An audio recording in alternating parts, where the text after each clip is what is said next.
Hey y'all, what's up? My name is Mizzle. You watching my channel Mizzle 14, and I'm back doing a review of Iyanla Fix My Life, Season 7, Episode 7, All Aboard the Trauma Train. This was a 2-hour episode, and I'm glad that she did this in 2 hours because it was a lot of people in this episode, but they all need to tell their story. And I'm glad that she gave the platform instead of doing it in two parts. They made it in 2 hours in one episode, and it was great. I enjoyed it, but it was a lot. It was definitely a lot. So I'm not trying to make this too long, and I'm trying to condense it as much as possible. But it was a lot of information that needs to be said to get the complete story to what's everything that's happening. So we got 5 generations of family. I mean, generations mean not the 5 generations of people that was born in the thing, but generation of history. We got the silent generation, the baby boomer, the millennials, a generation Z, and a generation X. So the 5 generations of the family. Well, each different perspective of the breakdown of the family, each different perspective of how things should be. The same scenario, but they all had different lifespans. It's like the silent generation, they had their own viewpoint, their own historical background, their own stuff that they went through that maybe shaped how they view things. It's just like each of the baby boomers, like the protectors and stuff like that, is different than the prime hearts people in the era when we went through a lot of crazy things that shaped our history. The millennials come right after. I'm a millennial, so it's like the aftermath of what the baby boomers went through, and us living through this things of things of getting the stuff that it was fought for us to have the privilege to have this. Then with the Generation Z, and that's like the technology stage, the ever, the advancements, and then Generation X is like that little mixture of things. So it's like I like how they had the different aspects of people, so you can see the different viewpoints of how things is going.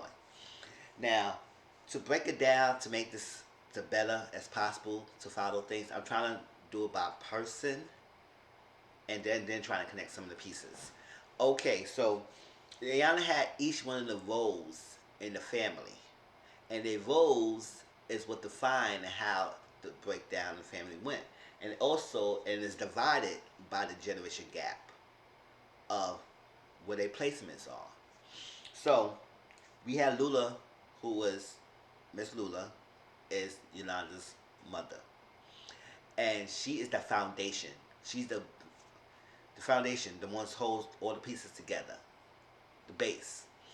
And then we have Herbert, who is Lula's brother, and Uncle Daddy, because he's the uncle of Yolanda and everything. But at the same time, he has been like the father figure as much because all the kids they really had their father figures in their lives. And I'll explain that why. Okay? And then we had Derica. No, we have Lula. And Hubert was the nemesis because I guess the situation happened, the altercation between Yolanda and Hubert, and he was deemed the nemesis of the family because what happened. And I'll explain that in a minute. And then we have Justin, who is the oldest son of Yolanda, and he is considered the. I'm looking through my notes because there's a lot of things in my notes, so I have to keep looking at it. So, and then Justice is the collateral damage. Because based on what happened, he has been collateral damage, and also Devika. No, Devika has been a fallout of the result of Yolanda and Justin on stuff. She has been fallout, and then Lawrence also the collateral damage. Collateral damage based on what happened, and then KJ is the youngest one. He has been ignored. Like nobody really pay attention to him because he's the youngest one. But also, at the same time, he has been going through a lot of what they have been going through, the oldest siblings and stuff. So since he been younger, he has been cut off in that aspects, and he's still in the household, and he haven't really had done with a lot of stuff, but he has seen a lot of things. So he had this perspective that all the rest of them might not have, and he could give the insights of what they may overlook. And And that's exact. I'll explain that in a minute because I think I like how Iyanla had made him give the insights to the family so they can understand them. Because they probably would be more receptive if they're coming from the youngest who could see everything, who may be the product of y'all dysfunction, but trying to break that off so he won't experience that. He's seizing it, but hopefully he don't get to that experience to that point that he will have to be jaded, he be angry, he be bitter, and he's still young. He's 18, so he still have a lot going on. So based on this, let's start with Lula. Lula's the foundation, and Lula was the silent generation. That's the generation that we went through a lot. There's a lot of things that you can't come out and say. And one of the part was Miss Lula was actually in a whole full blood relationship with a white woman named Miss Nancy, and they've been together for 45 years. A long lasting relationship, something that a lot of people strive for. Now, what makes it interesting is that because she's the black woman in the South dating a white woman in probably around the 70s, and she is a silent generation. You don't talk about things because it was probably tabooish, not too much tabooish like that, but the words that it was not accepted. You can't, a black woman can't really date a white woman at that time, and then in fact y'all be lesbians, so she had to hide that, and that was part of her storyline because she was dating a white woman in the South Country, had a love relationship with her, and Miss Nancy and her raised all her children. She had 5 children, and none of the children had father figures, everything, because the 4 children before she dated with Miss Nancy was already there, but the father figures was around. But with Miss Nancy, she had Yolanda, and Yolanda got conceived by a caseworker that Lula was seeing, and one day, right with a drink, they did what they had to do, got what he wanted. She got pregnant and all stuff, and it was just like set in stone, everything. And Miss Lula said she made it her mission not to really show affection in front of the children, not show public affection, not hold hands. They would sleep in the same room and in the same bed, but she never really talked about her relationship with Miss Nancy. Now the kids and probably the grandkids, all that stuff, was seeing this, but it was never talked about. But they came to their own conclusion, and they realized as they started putting pieces together, has she been around for so long and they've been together, they was in some way so for a relationship, so it was unnatural, and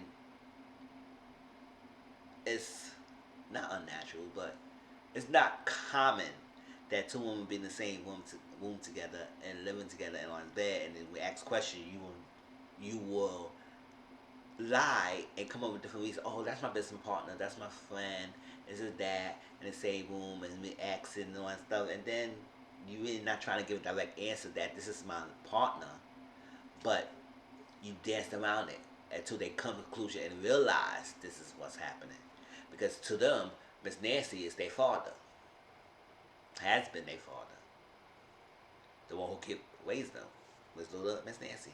She been like the more strict disciplinarian, but Miss Nancy had a heart, so she couldn't be really too strict because she did have a heart that spoiled the children.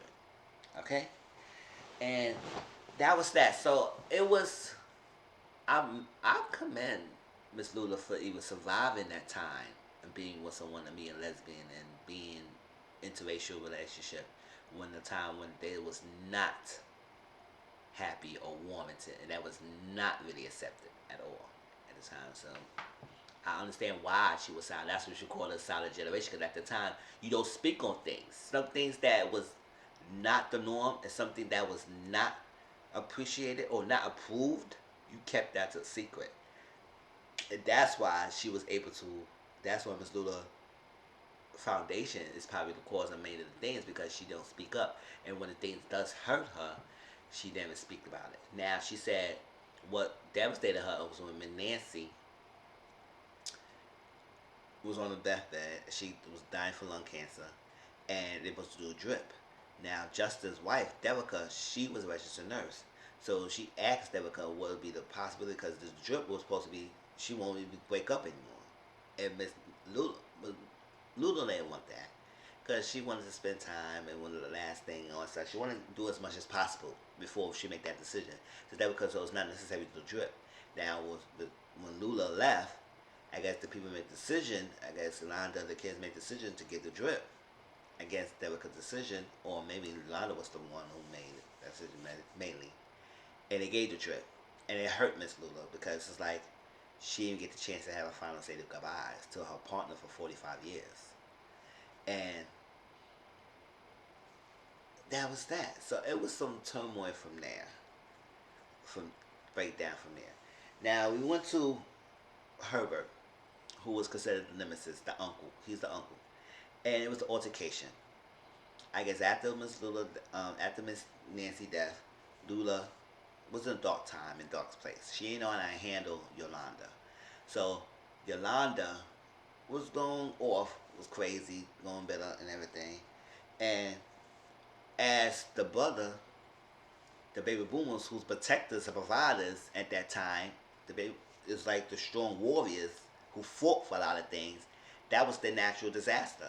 So natural, not disaster, natural instincts to do that. So when Miss Lula asked her brother to home because his niece is going out of control and she can't control her daughter, he came over.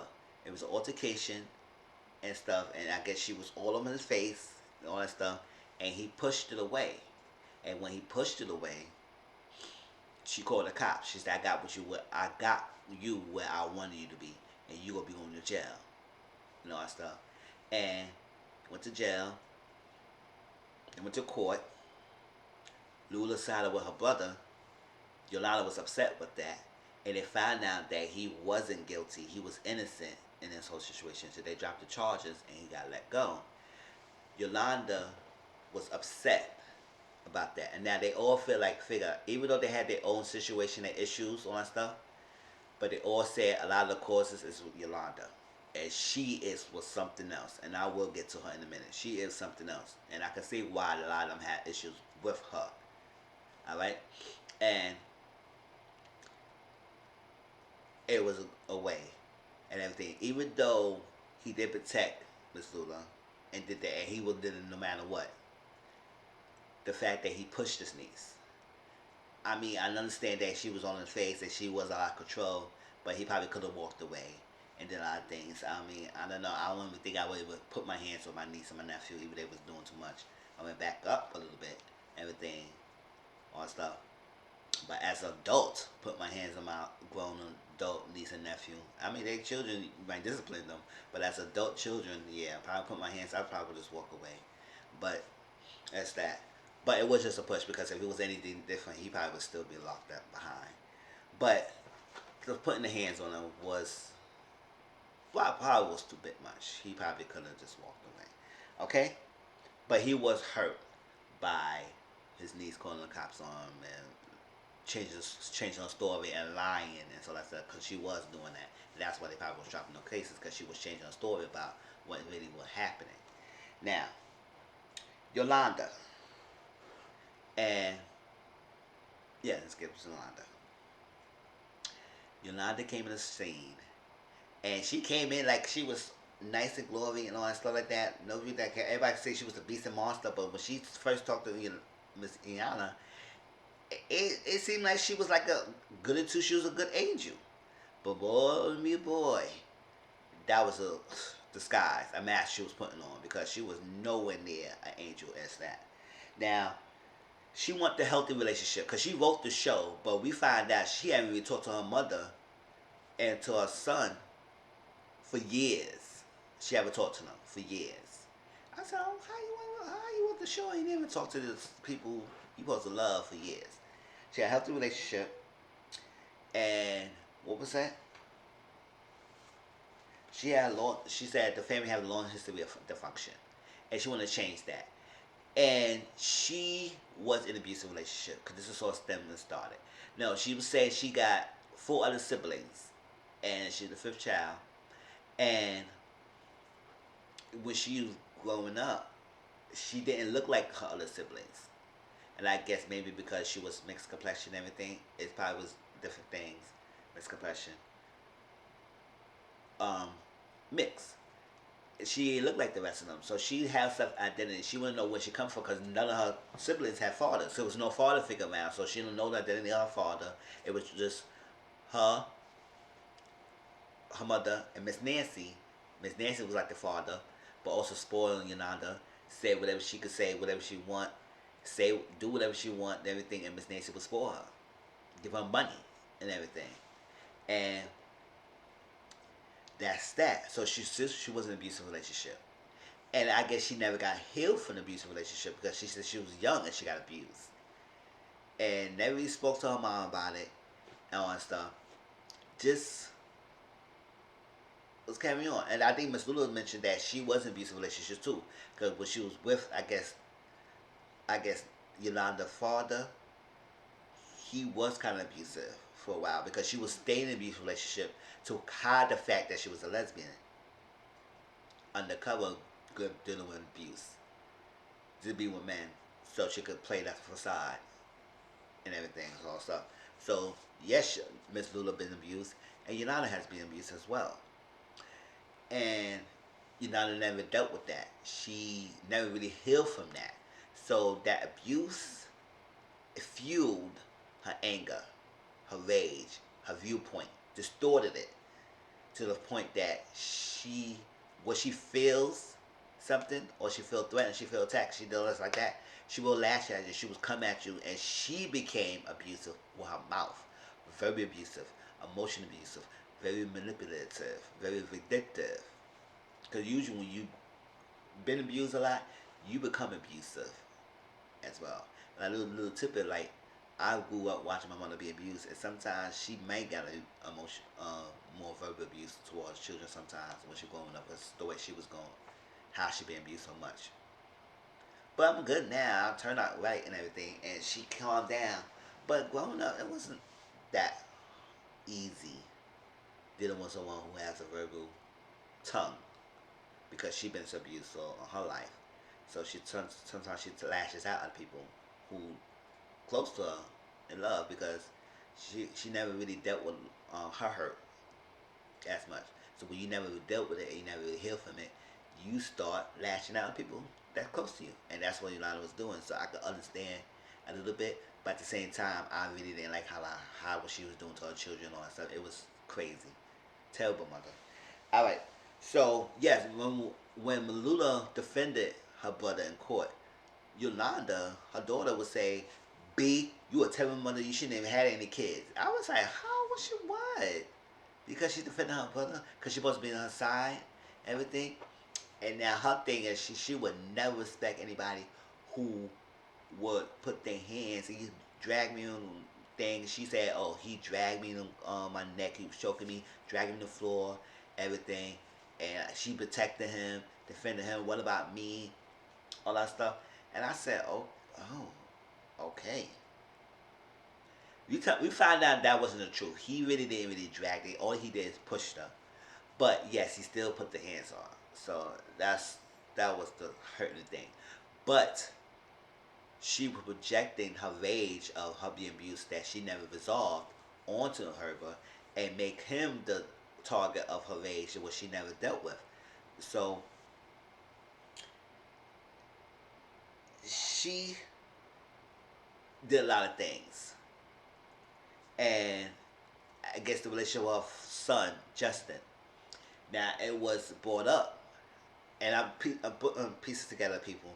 Justin was the oldest son, and he mentioned how his early experience that he was in an environment of being seen abuse, and she didn't like how, and also her daughter Lauren is in an abusive relationship, so it's a pattern. Her mom was in an abusive relationship, she's in an abusive relationship, and she's her daughter in an abusive relationship. And her son was friends of the abuser, because she mentioned that she hadn't really talked to her son for years.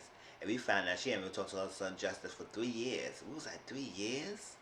That's a long time not really talk to her mom, to her mother or your son. So Lauren was an abusive relationship. And since Justice was a friend of the person who was abusing her sister, she lost respect to her son. She lost respect unless she stopped talking to him. And then she cut people off who don't fit her mold, how she deal with people and everything. I said this is 20 minutes, so I'm going to speed it up. Justin mentioned how his early experience, that since he was watching his mom be abused, he made a choice and told her, he made a decision to tell the man, choose him. If you go choose him or me. And she decided, if I had to choose between you and my man, I'm choosing my man. And that's what she did. She chose her man over her son. And you know how, as a son or a child who will see your mom and choose someone else when you know they doing something wrong to your own mother over you, and then they just abandoned you and left you and your sister alone to be with Mima, with their grandma, and you just left to be with the man who's abusing you. Okay? That was that. And I just mentioned also at the same time, Devika, like, she really has hateful for Devika. I guess one time they all was together after Miss Nancy died at Mima's house, Miss Lula. Devika came in. She said, hey everyone, and Yolanda said, B, you got some nerves to come to my house and don't speak to me directly. And she wanted to be exclusive, saying something too, even though she spoke to everyone in the house. But Miss Yolanda had a problem, and Devika mentioned that how Miss Yolanda was threatening her to fight her and put a knife on her while she's pregnant. Now, Justin saying that after they lost the daughter, his mom was trying to come and fight his wife with a knife and everything while she's pregnant. I was like, whoa, what kind of, what? Oh, no, we is not dealing with that, no. So that was that. And then Lauren mentioned how she was not comfortable to talk to her mom about being abused. She chose the man to be who was abusing her because she was scared to be her antics, her mother antics. It was one memory that Lauren mentioned that her mom went to her school and said that if you don't come with me, you don't side with us and everything, I'm going to have somebody come and take your kids away from you. I said, why? Because she didn't want to side with you. So or this action is pushing your daughter to be with this man who was abusing her. She chose that guy because he was the lesser evil than you. And you supposed to be protecting her and being there for her. But you is doing this vindictive tactics to scare her, to fear her, and all that, to make her run along and push it away. And that's what she did. She ran away from her mom, everything, and sending police reports and calling the police to the family, to people who barely even talk to her, and writing all this stuff and getting them to have this impression of Lauren to isolate her. I was like, come on, you're doing the most. Yes, she was doing the most. So KJ was the youngest, and I was glad that she had KJ, because KJ is the youngest. He sees these things growing up, and he is not tainted as much the rest of them. But yes, he could be if the family don't get it together. So she said, "What you want?" Because he been ignored, so nobody really cared what KJ feels. And he's the Generation Z. They know a lot of things. Generation Z. So it was like, listen, write down what he said. He want everybody to be held accountable, and put yourself in each other's shoes, and learn what the other person's going through instead of judging and be quick to respond. And y'all don't even see your own faults in what you're doing. So Miss Iyanla said, listen, you sit in my chair and tell me what you feel. And he said all that. And you write things down. So at the later on, I'm going to have you sit there and you go tell your family exactly the insights of what you see. Because they could listen to you because you is pure. in an aspect. You're not tainted as much, but at the same time, you still have dealt with some of the experiences of watching them. And since you've been ignored, nobody really paying attention to you. You haven't been really cut off. He been good with his mom right now. He haven't been cut off at rest of him, but he could be cut off if he don't really do anything besides and going against his mom.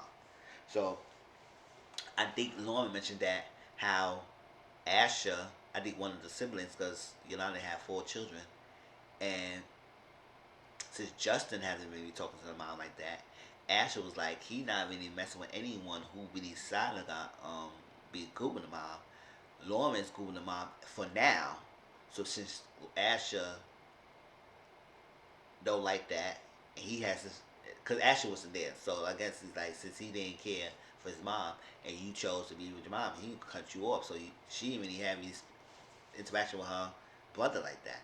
So I was like, oh my gosh, really? So they mentioned how, when they had everybody together, and Herbert was saying his side, and he said, "Forgive me, apologize, and everything. I'll put my hands on you. I shouldn't have done all that stuff." You know what I'm saying? I don't accept that. All that stuff. He said, and she went raged out of there, like she was going off, and she said, "That's what. No, you minimizing it. You doing this, and I don't like you minimizing everything because." You did this. You put your hands around my neck, and you was dragging me. He said I didn't do that because you was lying. You changed your story a couple times. You said I'll push you. Then you say I'm dragging. Then you saying this, all that stuff. So what? That's why. Cause you are a punk. You are a punk. And Iyanla, I was like, listen. You went there, girl. Yolanda, you went there. So Iyanla had to tell her, I'm saying, what made you go with that? And then she realized, she said she had unresolved issues about her abuse, and she never dealt with it. So that outburst out there with your uncle was not your uncle. He didn't trigger you. She said, I would never put you in harm's way if you feel like your life was threatened or you're not comfortable. She's not uncomfortable being around her uncle. She just saying like the action he did by pushing her, but didn't she didn't really handle her freaking abusive relationship. So she projected and put it on him, and it had nothing to really do with him at all. So that punkish all that stuff, she just said it was unresolved issues. Okay, so now the son, when she said to Justin, she said she would never respect Justin as a man because I would never separate or support or respect anyone who would support a person who's abusing. And he talk about his sister. Now, she said, what you call about double dates? What you doing like that? They was going out together and all that stuff. I would say, because he wanted to be with his sister. That's the one you didn't understand. He wanted to be with his sister. And what you would think that he would allow someone to hurt his sister or abuse his sister? You think he would accept that? I looked at Justin and could tell he didn't look. Even honestly, I don't know him for only for 24 hours. I could tell that he's not the type of person who will allow someone abuse his sister. He never seen it. He don't even know. He never seen it. And he said he wanted to be close to his sister so he could see the signs in abusive relationship. Maybe the time when his sister and him was hanging out, she was not showing any signs that she was abused or that stuff like that. And she wasn't doing nothing like that. So he said if he would have seen that and knows that was going on, that boy wouldn't have been alive right now. He'd be dead. So he know that if he made that decision and tell his sister, "Oh, it's gonna be me or your man," she would do the same thing. She probably would have go run away and be with the man because that's what her mom did. Her mom said, "It's me or that guy." She ran away to be with the man. So if she would have did that same mistake that his mom did, he probably won't be with his sister or even see with his sister. So. And he know his early remembers when he told his mom the same thing to choose me and your man. The person who supposed to be loving him and protect his heart, ran with the man. So he don't trust his mom with his heart. And I was like, wow. So all that coincidence, and then she remembered how when Miss Nancy died, she lead him. Miss Nancy said, "Oh, you won't be giving me $100 anymore, but remember sending me something nice." And I was like, girl, it was all about the money. Oh yeah, it's getting along long. So At the end, said it's done. It's like Yolanda got a lot of fixing to do because KJ came at the end, all that stuff, and also before that, yeah, Yolanda and Justin was talking because they were trying to clean slate. They said they was gonna start over, a clean slate. But this Yolanda said, "I can't believe you didn't 17 years, be on my side of the bed, and all that stuff." What Miss Nancy said, listen, I remember you saying this, and you know what she said, it was not about the money, it was like, no, it was always about the money with you, so it was crazy. And then Justin Lauren got a little bit at it because he was like, you think I won't put harm to my niece's nephew, my nephews, and want to be with me, and all that stuff. He was like, listen, set boundary. He said, I don't care if you have my children with you, and you have my children, but I don't want them near our mom. It's set the boundary, and you got to be okay with that. That's his boundary. You can have your nephews, but don't have them around the mom because I don't trust her. So at the end, KJ gave his insights. He said he don't respect his uncle for putting his hands on his mom. I mean, he loved him. He didn't respect that. He lost respect a little bit of his uncle. He told his mom that you have to work on your actions. Your actions. You can say words, but your action have to go. You have to do better with your actions. And the apology don't mean anything if you don't back up the actions, and that's true. He said, Lula. He said, why you hide your relationship with Nancy and have us figure it out later on? And then I mentioned that because she was ashamed, she was embarrassed. It's like the time you can't even speak about that. And she wanted to be happy being with her partner, but also make them happy. So she did what she had to do. And she also, Justice said, why you wasn't there? Like, growing up, you wasn't around with us like that. And he mentioned how the mom left him. So he felt abandoned. So he had to go away. So, and that's that. So, Yolanda said she wanted to give forgiveness and she wanted to ask forgiveness and preach and forgive her for all the stuff that she did and work on it.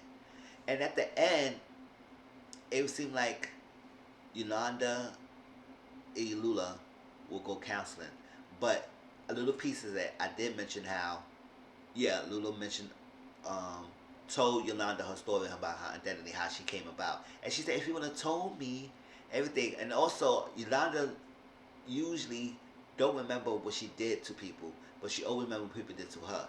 And the same thing like Miss Lula was doing, because it's like, listen, when Yolanda was asking you about her father identity, you don't remember her asking you. It's like the pattern keep repeating itself. And that's how it was. It was like, okay, now y'all share the story, now you have an understanding, y'all can move forward. And Yolanda and Lula go, they schedule their first counseling. Devika and Uncle Hubert haven't really talked to Yolanda since the taping, since then. And I think it was said just as well. I don't know. But, and Lula and Yolanda, they still fragile relationship, but they still speak. So I said I pray for the family, and I'm glad that it was open up to a process. Hopefully, this healing, and they use the tools that Iyanla gave them. Yes, it's kind of long. It's 33 minutes, y'all, but I had to give you everything. So please like, comment, subscribe to my channel. And I know it's kind of late, but just had to watch it because there was a lot of reviews this past weekend, and it's like all that shows took one time. I had to spread them out. So please like, comment, subscribe to my channel. Tell me how you feel about this episode and about the experience, and I'll talk to y'all later. All right.